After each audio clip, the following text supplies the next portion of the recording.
Welcome. How's everybody doing? Hope you are doing well. My name is Andrew Kuhn, Focus Compounding on air with my co-founder, Mr. Geoff Gannon. Jeff, how's it going today? It's going very well, Andrew. How's it going with you? It's going great. Happy Friday. Today is Friday, March 20th. We ended the week, the market closed down, I think 15% this week. And today was another volatile day. If this is the first time that you're tuning in with Jeff and myself, either through YouTube or the podcast, you may not be aware, but we are now doing the podcast over air. We do live in the Dallas-Fort Worth area, and Dallas is pretty much shut down. So Jeff and I are taking precautions, really doing this over the air and working from home. So until that is over and we're recording next to each other, we are going to just be doing the podcast Monday through Friday over the internet, over Skype, and really do our best to make the quality as best as it possibly can. So in today's podcast, we are going to be going over just a little bit of a news. Like I said, everything is changing every single day. A lot of stuff came out today. And I think the best way to stay up to date on everything that we're going to be going over is actually heading over to focuscompounding.com and entering your email. So around 4 o'clock Eastern Standard Time when the market closes, Jeff and I, we send out the Focus Compounding Daily. And what's in there is interesting links from the day, as well as a investing topic from Jeff. And in today's investing topic, we're going to be actually speaking and going over our thoughts on NATCO and their earnings call and everything that's going on with them. People email into Jeff every single day, just ask general investing questions. And if we think it's actionable for other people, we're going to include it in this email. And to be able to actually ask him a question, you could click the link and then it'll pull up his email. And then you could ask him whatever you want. But to get access to this, you can either follow me on Twitter at Focus Compound. I'm going to start tweeting it out every single day, Monday through Friday, or head over to focuscompounding.com and enter in your email to receive the Focus Compounding Daily Monday through Friday. So Jeff, Friday. Happy Friday. How are you doing? Yeah, good. Doing good. There's a lot that went on today. Let's see. New Yorkers, they are now under quarantine. It's like a shelter-in-place type of quarantine. What do you think about that? Have you talked to your parents? Jeff's parents live in New Jersey. New Jersey did something similar. So not all non-essential. All non-essential workers have to stay home. Yeah. Got it. Yeah. So, and what that means is pharmacies, supermarkets, I think gas stations, takeout restaurants, I think those are all still open.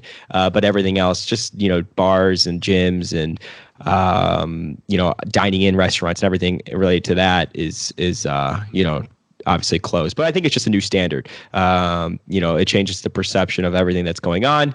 After the market closed today, actually Illinois, which I did include that in this email, Illinois as well, is doing a shelter in place. And until, you don't know this, Jeff, until April 7th, they're going to be having a shelter in place, except for all non-essentials.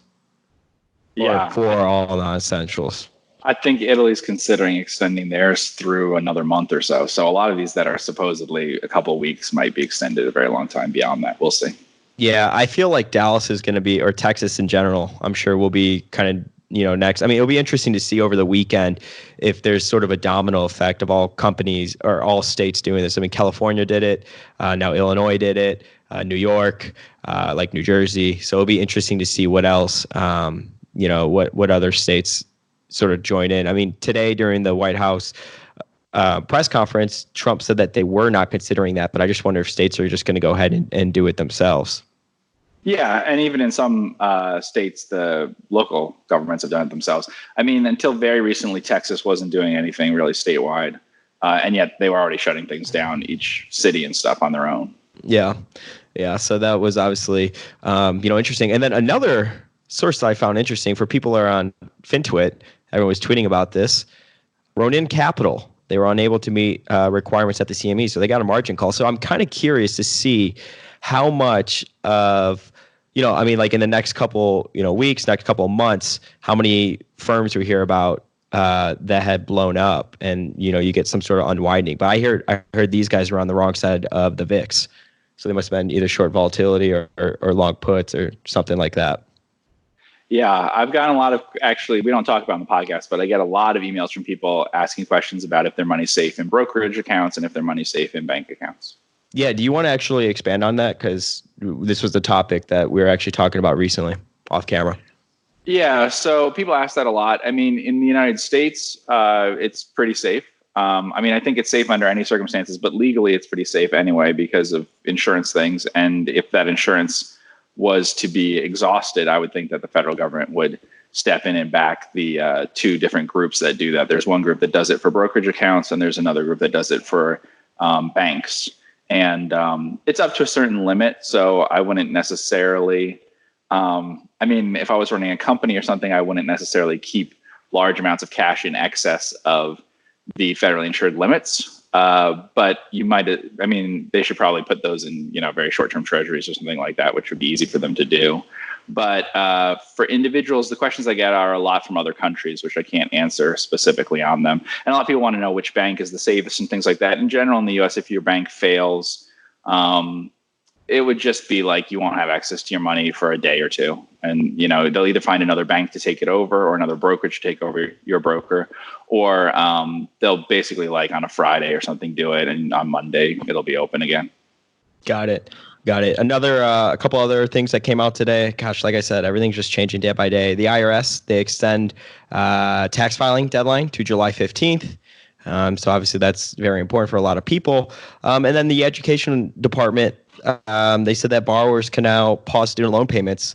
I think it's for the next couple of months. So I think that's good for a lot of people listening and worried about their student loans. Actually, unfortunately, I have a friend that found out today that he was getting laid off, and he's like, I don't even know how I'm going to pay for my student loans. And I was like, well, I guess there's a light at the end of the tunnel. They actually announced today that you could put a pause on that. So that's good. And it'll be interesting as well to see if rent is the next thing that happens.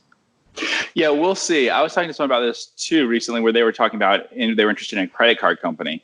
And there's some things that I expect to increase a lot more than people think will happen.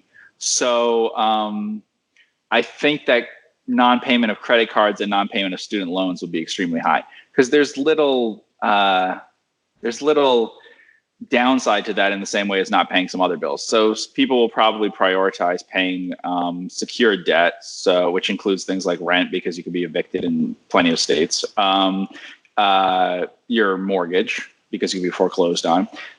Certainly your car loan, especially if you're a subprime car or something, you'd want to pay your car loan if you still want to have a car, because they'll repossess that very fast in some places.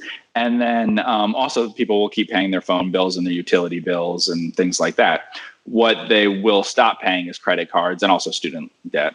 Yeah. And so you'll probably see that spike a lot.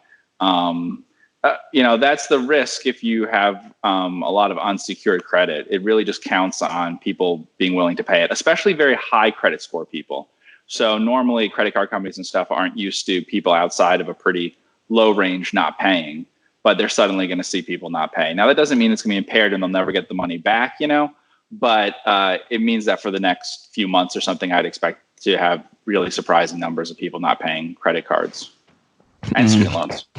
No, absolutely. What do you think the odds are over the weekend that there are a bunch of other states that, sort of join forces and go on a shelter in place or a form of quarantine? I don't know. I don't know how necessary it is, in the sense that a lot of media is national and stuff and online. People see these things. They're listening to us, whatever state they're in. And so I think a lot of people are probably unclear about what the rules are in their state anyway. Also, generally, these states aren't enforcing it in any way. So California shut down their entire state, but they're not putting anyone out on the streets to enforce it. Mm-hmm. So they're just counting on people to hear what the rules are and follow them. So I would think that a lot of people don't know specifically what the rules are in their city, but if their state or some other city in the state has rules and things, then they would follow that. Or if the neighboring state does, even if New Jersey didn't do something, if New York City's doing something or New York State's doing something, then some people might start following those rules anyway. Mm-hmm.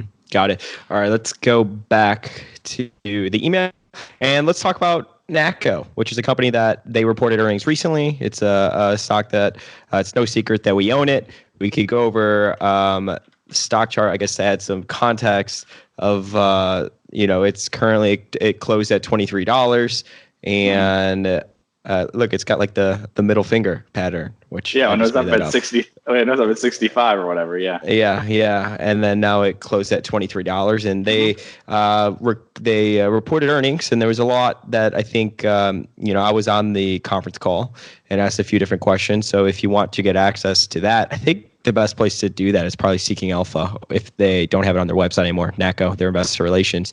You could hear the call in NACO. They keep it up for 2 months, so Okay. you could play it there. But the transcripts also, it's on all sorts of things like Seeking Alpha and everything. Yeah.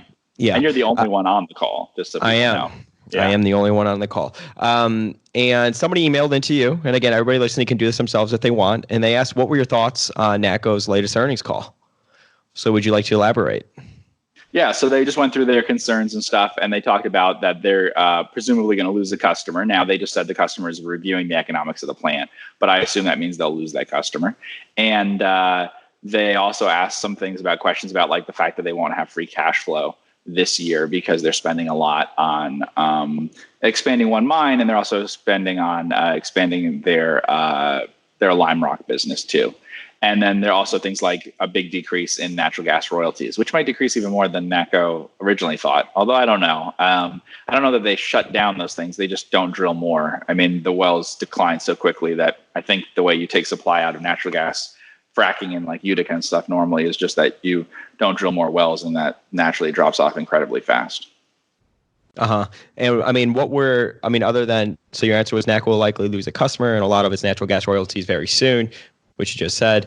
Over time, it will become less of a coal company, more of a diversified mining based service business. And even on the conference call when I was talking to him, he was saying that in their chairman's letter, he's literally going to say, we think of ourselves as a service business. And that happens to service coal. Yeah. And they're doing less and less of just coal now, which I talk about in the email, saying that like there's two ways that this will happen. One, as they lose coal customers, that's the downside of diversifying away from coal. And two, as they add other parts of the business. The combination of those two things will mean, I think, in 3 to 5 years, something they won't be thought of much as a coal company. And that's just because of how much they've invested in other stuff and how much cash they have. That they've shown no tendency for a long time now to take cash that they earn from coal and put it back into coal stuff. So they either pile it up on their balance sheet or they invest in other things. Like they've said, basically we'll use $50 million eventually to set up a lithium mine. That's a long-term contract there. That's planned for like 3 years from now. They've put a lot into Lime Rock, and I was saying there that I think it'll start earning real money eventually. It's a pretty big business. It just hasn't been turning a profit yet. But in terms of revenue, it's pretty big already for them, and it's growing. So they've, it makes sense that they talk about themselves as like a mining service business, because they're now going to be operating more lime quarries for other people than anyone else around. So they already do a huge amount of what it is in Florida. They've never disclosed how much, but I've got to think it's a very big amount of the total amount of lime in Florida they do now. And they've expanded to other states and stuff. So that business I expect will get a lot bigger in terms of profit pretty soon. And so people will start to think of it like, okay, this is also a lime business. Like they'll break up the parts instead of thinking it's mostly a coal business. Sure. And, they also said in the earnings release that they're actually going to start to look also for other natural gas, yes. Opportunities and stuff like that. So really diversifying away from coal and going into, I guess, other sources. And when I asked them about solar, just to really get a feel for, well, how far are they talking about going, that they quickly shut that down. Which I guess is, I don't know if you'd want to hear that or not, but, I was just trying to get a feel for their thoughts on that. Yeah, well, they have as of the end of, as of their last balance sheet, they had, 20-some million dollars in debt at a subsidiary, which is non-recourse to them. And they had about 120 million in cash. They're expecting to be, I would say, close to free cash flow flat for the year. Most companies that would be interested in buying, natural gas mineral rights and stuff, a lot of them are not going to have free cash flow this year, have some debt, and don't have a lot of cash. So they're obviously in a position to buy a lot if they wanted to do that. I think they talked about starting small and stuff. So I don't know if they will, but obviously if they want to do it, this is a good time. I'm sure the prices are pretty cheap on a portfolio of natural gas mineral rights. Sure. Got it. Any other thoughts on NACO? I actually have another business that we were talking about before, and I think would be interesting to hit. So a company that Geoff and I have talked about for a long time, saying that we would love to own it at a certain price, but it never seemed to be cheap, was Copart. and that's a business that's based here in Dallas. We've both read the book Junk to Gold. I think we're both fans of the company, and it's gone from $104 to, it looks like it closed around $60. And we could pull up quick FS. I believe it's still trading for about 20 times earnings, which is what it always trades at. Every time I feel like I look at this, says 22 times, but that doesn't look like it was updated because this is on yesterday's close of about $70 per share. But I think it's closer to 20 times earnings. The overall industry in general, we obviously, if I remember correctly, they don't have debt, or if they do, it's de minimis and have a ton of cash. I mean, do you have any thoughts on the business in general? Just really looking to bring, I guess, actionable ideas to a lot of people, because clearly everything has gotten cheaper, over the past month. Yeah. So Copart got very expensive, obviously, and it's still not what I'd call cheap exactly. Enterprise value to sales, you see there, is like over 7 times, and operating margin historically has been, 30 some percent or something. So that's still trading at probably about, if you adjust for that fact, that maybe 20 times pre-tax profit on like an EV basis. So maybe twice as expensive as what you'd like to pay for a stock, an average business or something. So it's still really expensive. There's good reason for why that is. As you can see, the 10-year growth and all sorts of things is very strong, right? So like they have a 10-year growth of 10% in revenue, but more like 20% in earnings per share. The return on equity is great all the time. And also very capital light business. Yep. Well, it is capital light except for them owning locations. So unlike their competitor, they like to own the location. Now, a lot of people make a big deal of that as like, well, there's a lot of hidden value there. I don't think there's hidden value there because the yards that they own are worth more by them running them this way, obviously, than doing anything else. No one else could buy the property from them and get returns on equity as high as they have. The thing that we're talking about is there will be a huge drop off in their business. So just to understand what their business is, it's basically let's think of it mostly for insurance companies. They take the totaled car. So if you total your car, your insurance company will say, okay, you've totaled your car. We're going to talk to you about what the payment will be and stuff. And you don't really have to deal with your car again. Well, at the point where you don't have to deal with your totaled car anymore, what's happening is it's being taken to a Copart location under a deal for that region, like say California, maybe, they have a deal to take all of Geico's business in California or something. Then they will take that car over there, then they auction it off and they get basically a percentage of it. And the insurance company tries to get the most that they can get from it. It's a network effect type business. So there's only a couple companies that are really big in it. And the idea is the benefit that you get as an insurance company, let's say, both as the buyer and then on the other side, and as a seller, and then the other side, like a buyer, including from around the world. They actually do a lot of buyers from out of the state and out of the country. You get the biggest inventory, you get the best prices, things like that. It's sort of like having a stock exchange or something, right? You'd want it all to trade on one exchange.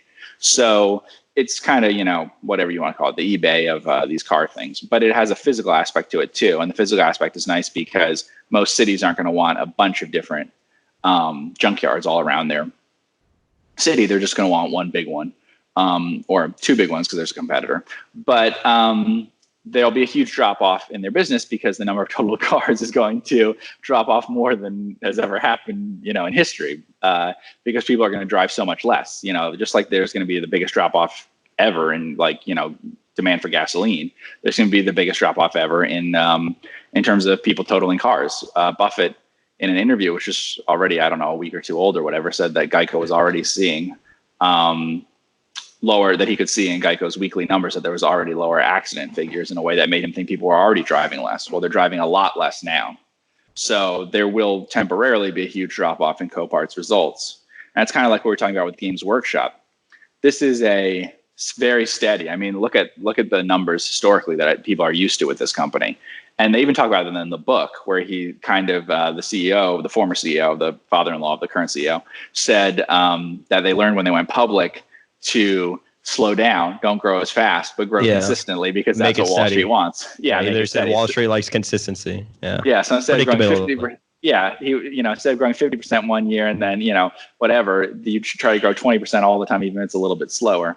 And they've certainly done that. They've been very consistent, but they're not going to be now. So I wonder with companies that have been historically so consistent, what happens to their shareholder base when they suddenly see absolute inconsistency from them. Like this is something that even in recessions and things like that doesn't normally have a very big difference in its results.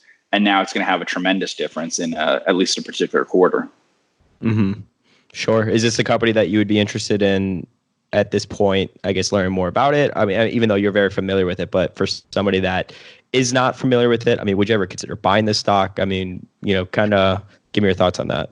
Sure. At the right price, I'd consider buying the stock. It's obviously not an overlooked stock. It's very big. What's the market cap on it now? It's 16.6 billion. Yeah. So it's huge. But, maybe at half today's price or something, it would be interesting. And it could definitely fall to half today's price. It's possible. Because like we said, this is a stock that's priced off of things like PE and EV to EBITDA and stuff. When those kinds of numbers go away or go down a lot, you're going to have problems. I don't know exactly how it'll flow through to them. I mean, it's not something that can happen instantly. So that's with all these companies. You kind of think about it and you have to think out in your mind, how quickly will this happen? Like some things will happen fast. Like probably next week, maybe we'll get numbers that tell us how many people are unemployed for, not just unemployed, but how many people filed for the first time for unemployment. Yeah. It'll probably be a, record number and stuff. And when that happens, that'll be kind of probably the first real data that we've gotten that reflects any of this shutdown and stuff, because there's a lag on everything. So they can still sell some cars and stuff for a while, but they'll start saying, well, there's way fewer totaled cars now. Mm-hmm. Sure. Yeah, I think the Trump administration today was trying to get the jobs number next week delayed. Not releasing it because, who knows? I mean, you can infer why, but yeah. One reason I think is it probably won't be as an accurate a number, because I'm sure that anyone who collects information on that can't collect a sudden surge that's that big. But they put it out and then they adjust it later. Yeah. Mm-hmm. Got it. At what point? I mean, look, you obviously are constantly looking for companies and have expressed on past podcasts to me privately that you're finding obviously a lot of interesting ideas. And I mean, how could you be? So at what point do you pull the trigger and deploy capital? And again, I'm asking that question because I want to make it as actionable as possible for everybody listening, because I know there's other people thinking the same thing, right? At what point do you actually, start to invest in all these companies? I mean, is it really just knowing that, look, this can continue to go lower, but you think it's cheap and you like it here now, so you're just going to close your eyes and do it? I mean, what are your thoughts on that? I don't see any harm in waiting. I don't really see much reason why you would buy things now. So waiting for what, though? Waiting for better prices. I mean, that's it. I mean, at the right price, I'm happy to buy. I mean, I have prices at which I'd be interested in lots of different companies, but it has to be, the right price. I mean, we talked about NACCO. NACCO is $14 a share in cash. It's at 20 some dollars. Could it get to $14 and you buy it for net cash? Maybe. And maybe some people will do that. I'm not saying if you're really interested in NACCO that you should wait that long. But on the other hand, if you have lots of other interesting stocks at low PEs and stuff, then why waste cash buying something else right now? Cash is an option on future lower prices. And a lot of prices in a lot of things will be lower in the future, most likely. I mean, I think they will be lower. So I wouldn't be in a rush, especially because the prices aren't... we were starting from a very high level in a lot of stocks. That's part of the problem here. And we also have a lot of stocks that have a lot of, we don't own them, but there are also a lot of stocks with a lot of debt. The combination of those things means that on like an enterprise value basis, the market was pretty expensive going into this. It was really expensive. And so we've only gone back. I mean, you have a chart of the S&P there. So where have we gone back to in terms of time? We're now at a level that we were at. What's this? 2018 lows, December 2018. Okay. End of 2018. So you remember I was investing in things we were setting up things in the middle of 2018. Was I super excited about all the low prices in the summer of 2018? No. No. Yeah. So we're back to those same prices. And some companies are 2 years better off, but obviously a lot of companies have more credit risk now and things like that. So I don't see any reason why the market now is more attractive than it was 2 years ago. However, there are specific stocks that might be more attractive. because some things have fallen more, and also some things were cheap going into this. That's the difference. So the things that have been really potentially exciting in terms of prices are things that were already cheap for other reasons and then got caught up in this and just have been declining since then. So things that were already like not popular industries or something, and then they really got hit by that. So, I've been interested in those sort of things. There are also weird dislocations and things. I don't know if you can do this. Can you look up standard diversified for me? What's that ticker? Let's see. The ticker, I think, is SDI. SDI, yeah. Is that standard? So what is that standard diversified? It is. Okay, what do you have the price on that? $7.60. Okay, now type in TPB. Turning Point Brands. Turning Point Brands. What's the price on that? $16.35. Okay, $16.35. And you said that standard diversified's at what, 650? 760. 760 standard diversified? Yeah, that's where it closed today. Okay, so it should be at $9.50. Okay, because standard diversified. Explain to people the situation. Yeah, so standard diversified, basically its main asset, it owns a little bit of other stuff, is just ownership in Turning Point Brands, and the conversion rate between the two is 0.58. So it should trade at 0.58 times the price of Turning Point Brands. In fact, standard diversified had a plan, it's the majority owner, to merge the two companies. So you would just end up with shares in Turning Point Brands in return for your shares in standard diversified. Turning Point Brands dropped a lot. So if you look, so where was Turning Point Brands before, for instance? Let's see. I mean, before when? We could go, I guess, and level, the year, it looks like it was around $27 per share. Right, because there was vaping stuff. It has a lot of debt. There's all sorts of other things. So Turning Point Brands is at levels it wasn't at in since what is that, 16, 17, something like that is when it was at those levels. Yeah. Right. And in addition, if you follow it on a day-to-day basis, you'll see that standard diversified and Turning Point Brands aren't, and this happened in the last panic, they're not moving very well together. And those sorts of correlations break down.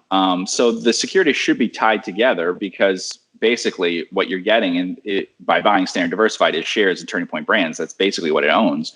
So, and that happened in 2008, where there would be, if you have one company that owns another company, or if you had preferred stock in one, things in common stock in the same stock, things get a little weird because of who's selling it. So different people might be owning Turning Point Brands, which is very liquid stock, than standard diversified, which is more overlooked and stuff. And so if they just want to get out of it or something, then they might sell Turning Point Brands, and they might not sell standard diversified on that day, or they might sell standard diversified on a day that Turning Point Brands is being bought. So there are things like that happening where some specific stocks get very interesting. The same thing happens sometimes with stocks I've seen where they have basically stocks that are even do government business and stuff, dropping by large amounts, even though they're not tied to anything economically, that would be similar to other sorts of businesses. So they don't have the same risks, right, from the recession. Whereas you have other stocks that should be declining by very large amounts. I mean, we just talked about NACO, for instance, right? NACO's down a lot, right? Yeah. NACO could be down justifiably, very justifiably, for reasons having to do with losing a customer, right? That makes perfect sense. And you saw where they got excited, as you said, on the middle finger there, everyone got excited about the lithium mine thing, and then it came back down. I thought it was kind of silly on the upside and silly on the downside. It went back to the same place, right? But you're now down a lot to beyond even the price that we bought it at, right? So this drop in NACO, what's that about? NACO has a balance sheet that has no debt at the parent company. It has $120 million of cash, which is now 2/3 of the market cap, and its customers are generally utilities. Now, demand for electricity will decline a bit if people are all home and not at work, because normally when people are at work and home and factories are running, the combination of those things does use more electricity than if they're all in one place and not the other. Like people are keeping their homes cold at the same time they're also at work being kept cold. But having said that, demand for electricity is not going to drop the same way as demand for almost anything else in the economy. So, it's tied to things, and the other things that it's tied to are like lime. So that will drop off in a recession, but it doesn't drop off as much as other things because its price doesn't really fall that much. So those are the sorts of so lime goes into, for it's used in cement. It's also used for steel stuff, but it's also used in things like water treatment for cities and stuff. That will continue. So it just shouldn't decline to the same extent in a recession as other stocks would. And yet, if you look, it's declined pretty similarly.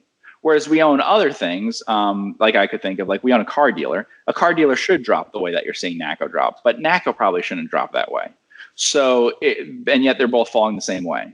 So there's opportunities and things like that. And remember, NACCO was pretty cheap going into this, so it wasn't that expensive. It had already fallen off that first part that you see there. So it's now at it's not going to earn what it did last year and whatever. But, I don't know if people, we showed them that, but on an actual quote, it's a single digit PE. It's a pretty low single digit PE. And that doesn't take into account the fact it has a lot of cash. So those kinds of things are very attractive. And so when you ask, like, would I buy Copart? Well, the hard thing is, would you buy Copart or would you buy more of NACCO? I just gave the example of Standard Diversified and Turning Point Brands. Turning Point Brands has a ton of debt. However, it's mostly a tobacco company it's tobacco marijuana that is not actually cigarette company. So it owns the Stoker's brand, which is a brand of value brand. It's a low price brand sold in bigger tubs of chewing tobacco. And then there's also Zigzag brand for rolling paper for marijuana. So those are their two big things. Those aren't for marijuana or tobacco. Yeah, sure, for tobacco. So so the company has a lot of debt and stuff, right? But you're talking about, I said, like on a look-through basis, it's like a single-digit P on a tobacco-type company that is involved in cigarettes. Historically, tobacco companies that don't do cigarettes around the world trade at, I don't know, 20 sometimes P or something. Like the kinds of things that would be comparable to are like Swedish Match or something like that.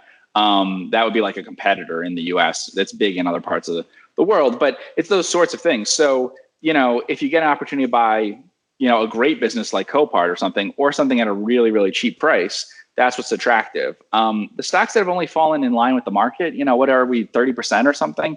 That's only taking top. Okay, it's only taking us back a few years. It's not. It doesn't really change my outlook that way. I see specific things that are getting really interesting, and I'm seeing weird trading between things that doesn't make a lot of sense. So I'm seeing some things that are the breakdown and, things that should be correlated, not being correlated and stuff like that. But across the entire market, I wouldn't be like, oh, you should buy the S&P 500 or you should buy a basket of stocks or something. That doesn't look interesting to me at all yet. Got it. Cool. Well, I want to thank everybody so much for tuning in with Geoff and myself. It is Friday, and the next time we are going to record this is going to be Monday. And I promise you, I am very certain there is going to be probably a lot to talk about. So it's going to be interesting to see what happens over the weekend and then how the market opens on Monday. I want to thank everybody so much for tuning in with Geoff and myself. Be sure to go to focuscompounding.com if you want to sign up to receive premium research written by Geoff and other members. Use the podcast promo code, which is podcast, the word podcast, and that'll take some money off of the subscription price. And definitely, as long as you do stay a member. Also, go over to Twitter and follow me at Focus Compound. And then to get access to the Focus Compounding Daily that we do reference, you could either go to my Twitter and get it because I'm going to tweet it out, or you could have it end up in your mailbox simply by entering in your email. I want to thank everybody so much for tuning in with Geoff and myself, and we will see you on Monday in the next podcast.